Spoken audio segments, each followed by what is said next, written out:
C'est aux frontières du pays, au Maroc et en Tunisie, que s'est constituée l'armée des frontières. Contrairement à l'armée des maquis, celle-ci n'était pas engagée dans des opérations de guerre. Dès la fin juillet, les troupes de cette armée des frontières, avec l'appui du colonel Boumedienne, et se lancent à l'assaut des grandes villes.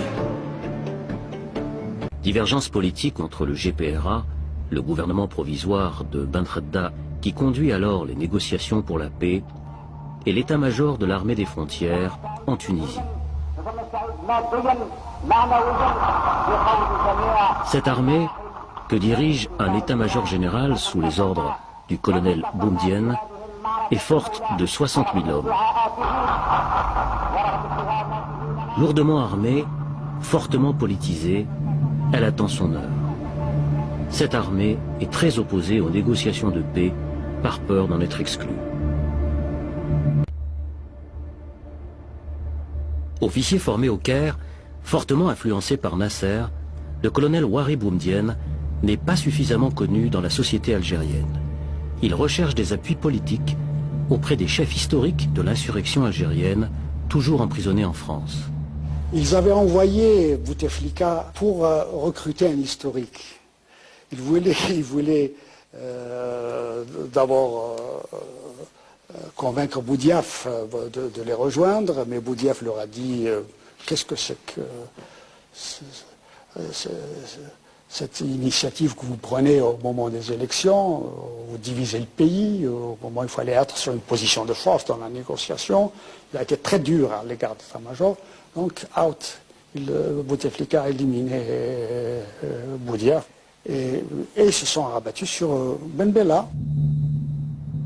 Sans Ben Bella, je ne pense pas que l'état-major de Ghardemao aurait pu réellement s'imposer. Il avait besoin d'une tête politique qui passe, et Ben Bella passait depuis des années comme étant le leader politique du front. Alors, sous la bannière de Ben Bella, l'état-major pouvait se placer. C'était la lutte pour le pouvoir qui avait commencé déjà lorsque les 5 étaient en prison, dont le président actuel Bouteflika servait d'agent de liaison.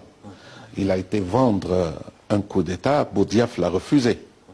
Il a trouvé un preneur qui s'appelle Ben Bella. Bon, il a acheté le coup d'État.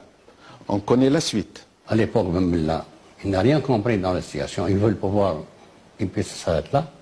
Boumedienne, il a utilisé le Ben Bella comme pion, mais si il la même chose. Et puis après 40 ans, on vit encore de la crise de 62.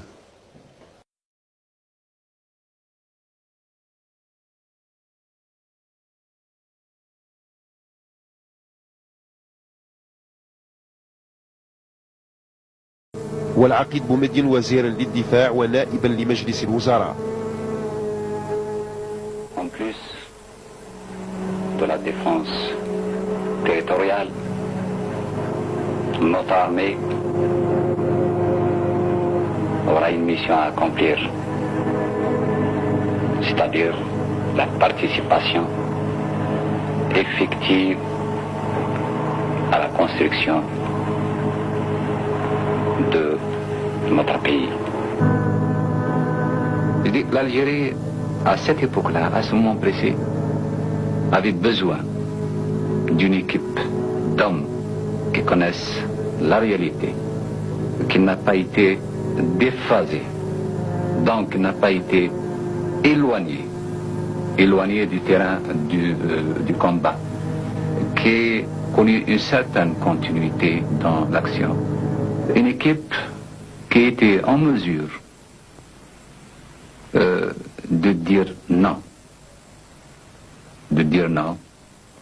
et d'imposer certaines mesures de redressement.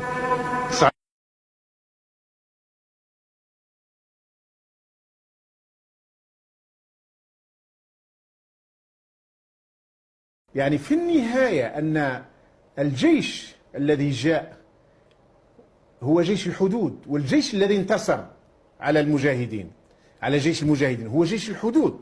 وهذا جيش الحدود هو اللي تشكل من بعد منه الجيش الوطني الشعبي بكل ألم. أقولها لك، لأن احنا في كثير من الحالات يقول لك الجيش الوطني الشعبي سليل جيش التحرير، لا، يتحرر أو يخرج الفرنسيس من الجزائر، والناس كلها تتوقع أن تعود لوثائق الثورة الجزائرية سواء أول نوفمبر أو بعض ما أجزاء في مؤتمر الصمام أو بعض القرارات اتخذت فيما بعد، وأهمها قيام دولة مدنية. قيام دولة مدنية ديمقراطية اجتماعية، يعني بدأت مجلس تأسيسي. نعم وبدأت في إطار المبادئ الإسلامية بإطارها، وبدأ المجلس التأسيسي وبدأت الأشياء. جاءت دبابات من وجدة عليها عسكريين ووضعوا بنبلة في الصورة، وجاءت الدبابات من وجدة. عندما ذهب محمد السعيد رحمه الله، وكان أحد أعظم الثوار والمجاهدين يومها، يواجه يوسف بن خدة، يقول له نواجه هؤلاء. قال له كيف لي بأن أواجه جيش تدعمه فرنسا ومصر والمغرب، يدعمه الحسن الثاني وعبد الناصر وديغول. هذه الدول المؤثرة آنذاك في الأحداث الجزائرية اجتمعوا على الدفع بالعسكر. لماذا كانوا يريدون الدفع بالعسكر وبمجموعة وجدة بالذات؟ لأنهم يعرفون أنهم سيؤدون إلى تخريب البلاد. بومدين، ومنها تم اتخاذ القرار بالدخول إلى العاصمة بالقوة صيف 1962، وفي فندقها المرصع باسم كردادة. عرفت غرفته الشهيرة رقم 105 كان لها شرف إعلان تسمية الجيش الوطني الشعبي بدل جيش التحرير الوطني، وهو الجيش الذي قاد الدخول للعاصمة بنجاح صيف 1962. من بعد الدبارة نتاع بومدين قال سيدي كي ما حبوش خلينا ندخل بالقوة.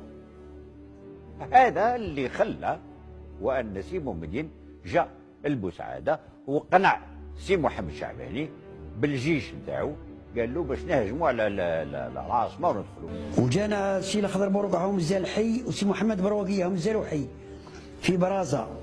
قالوا له شوف،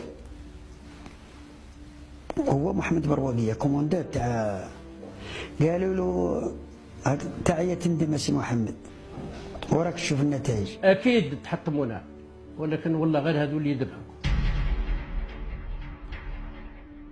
وبالفعل كما سي محمد الشعباني قبل الموت قال الشيء الوحيد اللي ندم عليه هي الحكايه نتاع اللي دخلناهم للجزائر وحكموا وداروا نتاع فرنسا، وها مش راهم يديروا فينا نتاع فرنسا. قال لي هذيك الغلطه اللي درتها وما ننساهاش حتى نموت ونخلصها ولو بعمري وروح تربح.